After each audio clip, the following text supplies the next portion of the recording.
दलित चिंतन पर कमल भारती जी की चौथी पुस्तक लोकतंत्र में भागीदारी के सवाल के पिछले एपिसोड में हमने चर्चा करी थी मुस्लिम समाज में मजलूम इस लेख के ऊपर। इसके तहत हमने जाना कि जाति की छूत तो अब सब जगह पाई जाती है। दिमाग के तंतु संग लटक ये तो सब जगह हो आती है। कौन कहता है कि जाति है कि नहीं जाति है। इन सभी चीजों के ऊपर हमने चर्चा करी कि जिस तरीके से हिंदुओं में वर्ण व्यवस्था है, छूत अछूत का कॉन्सेप्ट है, वैसे ही मुस्लिम समाज में भी है। और एक सबसे अहम बात जो हमने जानी वो ये कि अपने पद और प्रतिष्ठा को बरकरार रखने के लिए बड़ी तादाद में सवर्ण हिंदुओं ने मुस्लिम धर्म को अपनाया है। इन सभी चीजों के ऊपर चर्चा हमने पिछले एपिसोड में कर ली थी। अब हम चर्चा को यहाँ से आगे लेकर चलेंगे और अन्य लेख की तरफ बढ़ेंगे। तो चलिए मेरे साथ। जय भीम, मैं शालिनी और आप देख रहे हैं अंबेडकर नामा। आज का लेख है आरक्षण के प्रश्न पर देश की अखंडता के कुतर्क। और इसके तहत हम जानेंगे कि देश को खतरा दरअसल आरक्षण से नहीं है। देश को खतरा यहाँ की सवर्ण मानसिकता और उनके संसाधनों पर एकाधिपत्य से है। कमल भारती जी ने इस लेख में बहुत अच्छी तरीके से इन सभी चीजों को सामने रखा है और साथ ही न्यायालयों का जो असली चरित्र है उसको भी वे उघाड़ते हैं। इस लेख को सुनते हैं। चलिए, आरक्षण के प्रश्न पर देश की अखंडता के कुतर्क।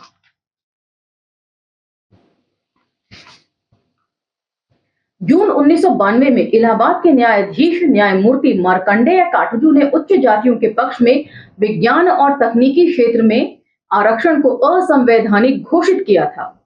अब इसी सितंबर में न्यायमूर्ति एस.डी. अग्रवाल एवं न्यायमूर्ति ए.एन. सक्सेना ने किन्हीं अमरेंद्र प्रताप सिंह तथा अन्य अभ्यर्थियों की उत्तर प्रदेश अधिनियम संख्या 21 सन 1981 के वैधानिकता को चुनौती देने वाली याचिका को स्वीकार करते हुए उत्तर प्रदेश को लोक सेवा आयोग द्वारा की गई संस्तुति पर नियुक्ति न करने का आदेश दिया है। मतलब 1981 में मंडल आयोग की जो रिकमेंडेशंस थी उनको रद्द करने का आदेश दिया। इस याचिका पर सबसे बेहुदा तर्क याचिका दाता के अधिवक्ता द्वय क्या है। उनका कहना है कि आजादी के पश्चात नए संविधान के सृजन के फलस्वरूप अनुच्छेद 5 के तहत भारतवर्ष के निवासी को एक ही नागरिकता प्रदान की गई है। उन्हें जाति, धर्म आदि के आधार पर विभेद नहीं किया गया है। ऐसी परिस्थिति में प्रत्यक्ष या परोक्ष से जाति व्यवस्था को बढ़ावा देने से विद्वेष की भावना बढ़ेगी और भारतीय संविधान में निहित भारत की एकता, अखंडता एवं संप्रभुता को गहरा धक्का लगेगा। इन अधिवक्ताओं से कोई पूछे कि जो समाज जन्म से मृत्यु तक के समस्त आचार व्यवहार जाति और धर्म के आधार पर संपन्न करता है, वे भारत में किस व्यवस्था को बढ़ावा देता है। जीने से लेकर मरने तक आपके जो संस्कार होते हैं वो जाति और धर्म के आधार पर होते हैं और बात की जा रही है कि आरक्षण जो है वो देश की अखंडता को तोड़ता है, वैमनस्य फैलाता है आरक्षण से। बताइए। और जो अघोषित आरक्षण हजारों साल से मेंटेन किया हुआ है उससे कोई डिस्टर्ब नहीं होता इस देश की अखंडता को। आगे सुनिए। क्या जातियों पर आधारित हिंदू समाज व्यवस्था जाति विहीन और वर्ग विहीन नागरिक को जन्म देती है? एकदम वाजिब सवाल है कि यहाँ पर नागरिक कहाँ पैदा होते हैं, या तो जातियां पैदा होती हैं। क्या जिस समाज व्यवस्था में करोड़ों लोग अछूत बना दिए गए हों और विकास के अवसरों से वंचित कर दिए गए हों, उससे भारत की एकता को धक्का नहीं लगता? क्या ये धक्का सिर्फ तभी लगता है जब इन गुलाम बनी जातियों की स्वाधीनता का प्रश्न उठाया जाता है? किंतु उस समय यह कुतर्क भी गधे के सिर से सींग की तरह गायब हो जाता है जब मल मूत्र उठाने और सफाई करने के घृणित कार्य के लिए 100% नियुक्तियां एक विशेष दलित जाति की व्यक्तियों की जाती हैं, वाल्मीकि समुदाय से की जाती हैं ये ज्यादातर। तब कोई अमरेंद्र प्रताप सिंह या त्रिपाठी उच्च न्यायालय में उनकी वैधानिकता को चुनौती नहीं देता और कोई बधवार या अग्रवाल अधिवक्ता भारत की एकता, अखंडता या संप्रभुता के लिए खतरा महसूस नहीं करता। पिछले 3000 वर्षों से बनाई गई जातियों से सवर्ण लाभ उठा रहे हैं और इसी जाति व्यवस्था के बल पर शासन कर रहे हैं। अगर वे जातियां यदि संगठित होकर अपने अधिकारों की मांग कर रही हैं तो ये कहना धिकृत चिंतन है कि वे जातिवादी हैं और जातीय विद्वेष फैला रही हैं। मद्रास में 3% ब्राह्मणों ने सब कुछ अपने कब्जे में कर रखा था। जब पेरियार रामास्वामी नायकर और अन्नादुरई ने 97% गैर ब्राह्मणों की सत्ता में भागीदारी की लड़ाई लड़ी, तो ऐसे ही बेहूदे तर्क उस समय भी दिए गए थे, किंतु जब वहां वंचितों के विकास को अवसर मिले तो न तो देश की एकता भंग हुई और न ही देश की संप्रभुता नष्ट हुई। 1947 में जिस बिना पर भारत का विभाजन हुआ था, क्या आरक्षण विरोधियों ने उस पर कभी विचार किया है? भारत विभाजन के कॉजेस क्या थे, उसे यहाँ पर कमल भारती जी डिस्कस कर रहे हैं। ये ध्यान से सुने जाने की जरूरत है इन चीजों को, क्योंकि इतिहास में सबसे ज्यादा घालमेल किया जाता है और व्हाट्सएप यूनिवर्सिटी के जरिए लोगों के दिमाग में एक गलत धारणा बना दी गई है इतिहास को लेकर। सुनिए वे क्या बोलते हैं। पंजाब और बंगाल में शिक्षा संपत्ति पर हिंदुओं का कब्जा था, जिसके कारण संपूर्ण राज्य उनके आधिपत्य में था। तो यहाँ शिक्षा को भी संपत्ति की कैटेगरी में रख रहे हैं कमल भारती जी। उन्होंने दलितों की तरह मुसलमानों को भी सत्ता से दूर रखा था। 1929 में जिन हिंदुओं ने बंबई प्रेसिडेंसी से सिंध के अलग होने का विरोध किया था, वही हिंदू 1915 में सिंध को बंबई से अलग करने के पक्ष में थे। कारण दोनों मामलों में एक ही थे। तो ये लोग कितने चालू होते हैं, ये सुनिए। 1915 में सिंध में कोई प्रतिनिधि सरकार नहीं थी और संभावना मुस्लिम सरकार बनने की थी। तब मुस्लिम सरकार की अनुपस्थिति में सरकारी पदों पर अधिक से अधिक कब्जा करने की नीयत से हिंदुओं ने सिंध के अलग होने का समर्थन किया था, किंतु 1929 में उन्होंने उसका इसलिए विरोध किया था कि पृथक सिंध मुस्लिम सरकार के अधीन बन रहा था और उस स्थिति में मुस्लिम सदस्यों को अवसर मिलता और हिंदुओं का एकाधिकार समाप्त हो जाता। ये एक ही चीज का कभी अपने फायदे के लिए विरोध करते हैं और कभी उसका समर्थन करते हैं। इसीलिए इनके इतिहास में घालमेल करना बड़ा आसान होता है। अपने मतलब से कह देते हैं कि हमने तो सिंध बनने पर उसका विरोध किया था, और कभी अपने मतलब से बोल देते हैं नहीं नहीं हम तो उसके समर्थन में थे। जहां इनकी सरकार बनने जा रही हो, ये फटाक से समर्थन कर देते हैं, और जहां इनको लगता है कि हमारा एक अधिकार समाप्त होने जा रहा है, वहां फटाफट विरोध प्रदर्शन शुरू हो जाता है इनका।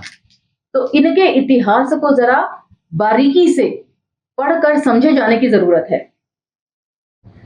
यही स्थिति बंगाल की थी। बंगाल के हिंदुओं ने बंगाल के विभाजन का विरोध इसीलिए किया था कि उनके लिए न केवल संपूर्ण बंगाल बल्कि बिहार, उड़ीसा, आसाम, यहाँ तक के युक्त प्रांत विद इन ब्रैकेट यूपी भी चारागाह था। इन सभी प्रांतों में प्रशासनिक सेवाओं पर उनका कब्जा था। चारागाह का मतलब ये नहीं कि ये लोग जाके वहां गैया चराते थे।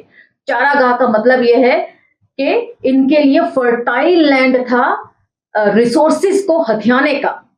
चारागाह से ये मतलब है कमल भारती जी का। यदि बंगाल का विभाजन होता तो उनके चारागाह के क्षेत्र में कमी आ जाती और हिंदुओं को मुसलमानों के हित में, जिनकी प्रशासन में कोई भागीदारी नहीं थी, पूर्वी बंगाल से जाना होता। इसलिए मुख्य रूप से बंगाल विभाजन के विरोध का निहितार्थ पूर्वी बंगाल में मुसलमानों को सत्ता में भागीदारी देने से इनकार करना था। जब हम छोटे थे और हिस्ट्री की बुक्स पढ़ते थे तो उसमें एक टर्मिनोलॉजी आती थी बंग भंग 1906 का। ये बंगाल विभाजन, उसका विरोध हिंदुओं ने जबरदस्त तरीके से क्यों किया था? क्योंकि इतने फर्टाइल लैंड, मतलब रिसोर्सेस के पॉइंट ऑफ व्यू से उसे वो छोड़ना नहीं चाहते थे। वे नहीं चाहते थे कि यहाँ पर मुस्लिमों का वर्चस्व स्थापित हो। इसीलिए बंग भंग का जो है वो विरोध किया गया था। किंतु इन्हीं कारणों ने पाकिस्तान के लिए भूमिका तैयार की। वहां सत्ता और व्यापार में हिंदू एकाधिपत्य का खात्मा मुस्लिम स्वाधीनता के लिए अनिवार्य था और यह कार्य पाकिस्तान के बिना संभव नहीं था। तो मुस्लिम लैंड या मुस्लिम देश बनाने की मांग किन कारणों से उठी? ये हिंदू जो है वो संसाधनों में किसी के साथ भी बंटवारा करना नहीं चाहते, किसी को भी हिस्सेदारी में शामिल नहीं करना चाहते, इसीलिए यह विभाजन हुआ। आगे सुनिए। अतः यदि आरक्षण विरोधी ये कहते हैं कि दलित पिछड़ी जातियों को विकास के अवसर देने से देश की अखंडता को धक्का लगता है, तो उन्हें इन ऐतिहासिक तथ्यों से जान लेना चाहिए कि देश हिंदू एकाधिकारवादी नीति के कारण टूटा। अभी मैंने आपको एक्सप्लेन किया, ये लोग थोड़ा सा भी हिस्सा जो है हिस्सेदारी अपने संसाधनों में पकड़ में ढीली नहीं करना चाहते। इसी वजह से देश के दो फाड़ हुए। यदि उन्होंने मुसलमानों को भी शासन प्रशासन में समान भागीदारी के अधिकार दिए होते तो संभवतः भारत का विभाजन नहीं होता और ना ही लाखों करोड़ों लोगों को उसका दंश झेलना पड़ता। जो निर्ममता लोगों ने झेली है, परिवार के परिवार उजड़ गए इस बंटवारे के चक्कर में। आज मंडल आयोग की सिफारिशों के खिलाफ सवर्ण हिंदुओं का रोष इसलिए है कि यदि पिछड़ों को भी विकास के अवसर मिल गए तो सत्ता में उनका अधिकार समाप्त हो जाएगा। इस चीज को समझिए, खास तौर से पिछड़े लोग। दलितों में तो एक जो है जागरूकता आई है, लेकिन पिछड़ों में अभी नहीं आई है। और कमल भारती जी पहले ही मेंशन कर चुके हैं कि आरक्षण जो है अब तक ढंग से मिला ही नहीं है। तो उन्नति के क्षेत्र में जो है शैक्षिक पदों के और शिक्षा के क्षेत्र में ओबीसी जो है वो भी दशकों पीछे चल रहे हैं एससी और एसटी कैटेगरीज वालों से। कल मुसलमानों के कारण देश टूटा था, आज पिछड़ों को अधिकार न मिलने से भी देश टूट सकता है। लेकिन असल बात यह है कि क्या पिछड़ों के सोच में भी ये बात है?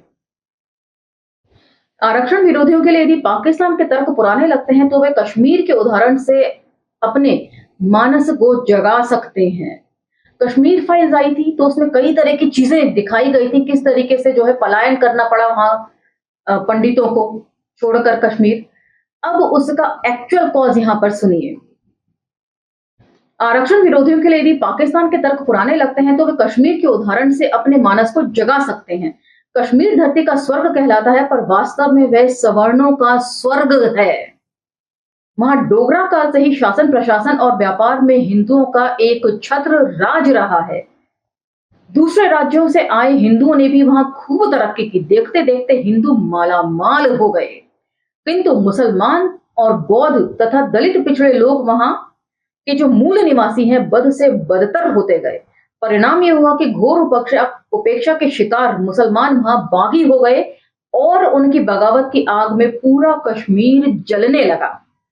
आज स्थिति यह है कि लाखों करोड़ों रुपए का व्यापार करने वाले कश्मीरी हिंदू जम्मू में विस्थापितों के कैंपों में रह रहे हैं, जिन पर दया इसलिए नहीं उमड़ती कि दलित नेताओं ने बहुत पहले भविष्यवाणी कर दी थी कि हिंदू अपनी वर्ण व्यवस्था का कुफल एक दिन जरूर भोगेंगे। तो आज भी जो धारा 370 हटी है वो सब अडानी और अंबानी को संसाधन सौंपने के लिए हटाई गई है, इसीलिए नहीं कि ये देश का भला चाहते हैं या इन्हें कश्मीरियों से कोई प्यार है। धारा 370 हटने के बाद भी इन्होंने 5-6 सालों में क्या किया? क्या उन्हें दोबारा विस्थापित करने में कोई सहायता करी? जो कश्मीरी पंडित हैं, कुछ नहीं किया इन्होंने। तो इन सब चीजों को ना समझे जाने की जरूरत है। एक समय था जब बीएसपी जो है वो जम्मू तक उसका वर्चस्व था। तो यहां जिन दलित नेता की बात हो रही है वह कांशीराम जी ही हैं। आरक्षण के प्रश्न पर विरोधी पक्ष देश टूटने की धमकी किसको देते हैं? मुसलमानों के मामले में तो बात समझ में आती है कि हिंदुओं में ये भ्रांत धारणा घर कर गई है कि मुसलमान भारत विरोधी हैं तथा उनको आगे बढ़ाने से देश खंडित हो जाएगा। लेकिन अक्ल के दुश्मन दलित पिछड़ी जातियों के मामले में अखंडता का प्रश्न उठाकर क्या उन्हें भी भारत विरोधी सिद्ध करना नहीं चाहते हैं? ये कौन होते हैं हर एक को सर्टिफिकेट बांटने वाले? हर एक का कैरेक्टर इन्हीं के हिसाब से डिस्क्राइब होगा क्या? सबको ये जो सर्टिफिकेट बांटते फिरते हैं राष्ट्रीयता का, क्यों बांटते हैं? खुद की तरफ क्यों नहीं देखते? ये दलित वर्गों के लोग अपने खून पसीने से देश को सींचते हैं, किंतु यह भी ध्यान रहे कि दलित शिक्षित युवकों में विद्रोह के स्वर फूटने लगे हैं। यदि वे अपनी मुक्ति के लिए, जिसे न्यायपालिका द्वारा भी कुचला जा रहा है, पंजाब और कश्मीर के उग्रवादियों की तर्ज पर अलगाव के मार्ग पर चले गए तो यह निश्चित रूप से दुर्भाग्यपूर्ण होगा। और इस देश के सवर्णों को शुक्र मनाना चाहिए कि दलित पिछड़ों के मन में अभी तक अलगाववादी विचार नहीं पनपे हैं। वो अभी भी संवैधानिक तरीकों को जो है अहमियत देते हैं। आरक्षण विरोधियों का अभिप्राय यदि यह है कि दलितों को भागीदारी देने से देश इसलिए टूट जाएगा क्योंकि विद्रोह की भूमिका वे स्वयं निभाएंगे, तो यह एक चिंता का विषय हो सकता है। इसका मतलब यह है कि उनकी हर क्षेत्र में ठेकेदारी कायम रहे, सारे अवसर उन्हें ही मिलते रहें, तो वे भी संतुष्ट रहेंगे और देश भी सुरक्षित रहेगा। अन्यथा वे देश की एकता अखंडता भंग करने के लिए किसी भी सीमा तक जा सकते हैं। ये जो सवर्ण हिंदू हैं, यदि सारे संसाधनों पर इनकी पकड़ बनी रहेगी, इनका एकाधिकार रहेगा, इनका वर्चस्व कायम रहेगा, तब तो इस देश की अखंडता ये बने रहने देंगे। जैसे ही संसाधनों में आप भागीदारी की बात करेंगे, ये देश को आग में झोंक देंगे, दंगों में झोंक देंगे। इस चीज को जरा प्लीज समझिए। कमल भारती जी यही सब चीजें जो है समझा रहे हैं लेखों के जरिए। वैसे उन्हें इस देश में अलोकतांत्रिक, अराष्ट्रीय, अवैधानिक, अमानवीय, असामाजिक और हर प्रकार के अवांछनीय कार्य करने से अभी तक न सरकार रोक सकी है, न न्यायालय रोक सके हैं, न उनके संरक्षक रोक सके हैं और न आगे कोई माई का लाल रोकने वाला दिखाई देता है। तो यह खास तौर से भाजपा और विश्व हिंदू परिषद के ऊपर तंज कस रहे हैं कमल भारती जी। आगे के लेखों में वे नाम के साथ इन्हें कोट करेंगे, सब्र रखिए। लेकिन मैं एक बात जरूर गांठ बांध ले कि एकता, अखंडता और संप्रभुता अब दलितों के लिए महत्वपूर्ण शब्द नहीं रह गए हैं। देश का यथार्थ जातिवाद है। यहाँ एकता न पहले थी न अब है और आगे की स्थिति यह है कि जब दलितों को समान भागीदारी मिलनी ही नहीं है तो उन्हें इसका क्या मतलब है कि देश बचता है या टूटता है। वे एकता की वेदी पर अपने सुंदर कल की भेंट नहीं चढ़ा सकते। दलित जातियों के साथ मुख्य विडंबना यह है कि उन्हें अपने भाग्य का स्वयं निर्णय करने का अधिकार नहीं है। जहां हिंदू कुछ भी करने और किसी भी क्षेत्र में जाने के लिए पूर्ण स्वतंत्र हैं, और ये हिंदू का मतलब है सवर्ण हिंदू। उन्हें अधिकारी, डॉक्टर, इंजीनियर बनने देना या नहीं, इसका फैसला सरकार करेगी और सरकार के भी बाद न्यायालय करेंगे। और अब तक के अनुभव ये बताते हैं कि उच्च न्यायालयों में न्याय भी उच्च जातियों के लिए सुरक्षित है। यही कारण है कि दलितों के मामले में सरकारें जो निर्णय लेती हैं उसे तत्काल न्यायालयों को सौंप देती हैं। रतन जी बार बार एक ही बात कहते हैं कि show me your face and I will show you the rules. यही सारी बातें यहां पर इंप्लीमेंट होती हैं बखूबी। न्यायालय सौंपे जाने का अर्थ अच्छी तरह जानते हैं, इसलिए जब इलाहाबाद उच्च न्यायालय फैसला देता है कि आरक्षण नीति असंवैधानिक है अथवा सर्वोच्च न्यायालय मंडल आयोग की सिफारिशों को तत्काल प्रभाव से रोक देता है, तो दूसरे शब्दों में वे दलितों के भाग्य का निर्धारण ही करते होते हैं।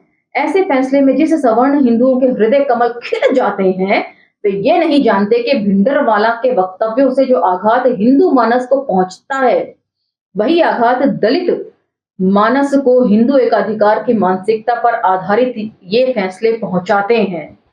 जिस तरीके से आरक्षण का नाम सुनते ही सवर्ण हिंदूवादियों के सीने पे सांप लौटने लगते हैं ना, उसी तरीके से हजारों साल से दमित शोषित जातियां जब उनके विरुद्ध न्यायालयों द्वारा फैसले दिए जाते हैं, तो यही दर्द और यही तिलमिलाहट जो है ये दलित पिछड़ी जातियां भी महसूस करती हैं। दलित आयरलैंड का इतिहास भी दोहरा सकते हैं। इसे आप ध्यान से सुनिए, क्योंकि जाति का विनाश में डॉक्टर अंबेडकर ने दूसरा पॉइंट जो है वो इसी चीज को इलेबोरेट करने के लिए उदाहरण के तौर पर लिया है। दूसरा पॉइंट जिसमें राजनीतिक सुधार के लिए सामाजिक सुधार क्यों जरूरी है, उसमें उन्होंने आयरिश होम रूल का ही उदाहरण दिया है कि यहाँ के दलितों को भी यही करना चाहिए। इसलिए जरा ध्यान से सुनिए, दलित आयरलैंड का इतिहास भी दोहरा सकते हैं। दक्षिण आयरलैंड के प्रतिनिधि मिस्टर रेडमंड ने संपूर्ण आयरलैंड के लिए स्वराज संविधान में अल्स्टर लोगों को लाने के लिए उनके प्रतिनिधियों से कहा, मांगो जो भी राजनीतिक अधिकार तुम चाहते हो तुम्हें दिए जाएंगे। किंतु अल्स्टर प्रतिनिधियों का उत्तर था, भाड़ में जाएं तुम्हारे अधिकार, हम तुमसे शासित ही होना नहीं चाहते। यदि भारत के दलित और पिछड़े लोगों ने भी एक दिन वही निर्णय ले लिया जो अल्स्टर लोगों ने लिया था, तो न्यायालय और संविधान जो सवर्णों के लिए इस समय रक्षा कवच बने हुए हैं, अर्थहीन हो जाएंगे। तो ये बात डॉक्टर अंबेडकर ने बहुत पहले ही जाति का विनाश में लिख दी थी कि आयरिश होम रूल क्या था। किस तरीके से इन अल्स्टर लोगों ने साफ तौर से मना कर दिया कि हमें राजनीतिक संरक्षण नहीं चाहिए, हमें राजनीतिक अधिकार नहीं चाहिए, हमें मुक्त कर दो, हम तुम्हारे से शासित होना नहीं चाहते। इन सभी चीजों के ऊपर ध्यान दिए जाने की जरूरत है। यहाँ पर ये लेख समाप्त हो जाता है, लेकिन आप लोग अपना विचार मंथन मत समाप्त कीजिएगा। आगे आने वाले लेख इन्हीं सब चीजों को और ज्यादा इलेबोरेट करेंगे। पूरे देश का जो 90 के दशक में इतिहास था, उसका कच्चा चिट्ठा खोलकर रख दिया है कमल भारती जी ने इन लेखों के जरिए। इन्हें ध्यान से सुने और समझे जाने की जरूरत है। उम्मीद है आप लोगों को समझ आ रहे होंगे, पसंद भी आ रहे होंगे और इतिहास को आप नए नजरिए से देख, सोच और समझ पा रहे होंगे। यही इन लेखों को पढ़ने के पीछे मेरी मंशा भी है। अब मुझे आज्ञा दीजिए, लेकिन इन वीडियोस को लाइक, शेयर, सब्सक्राइब करते रहिएगा और अगले वीडियो तक इंतजार कीजिए। जय भीम, धन्यवाद।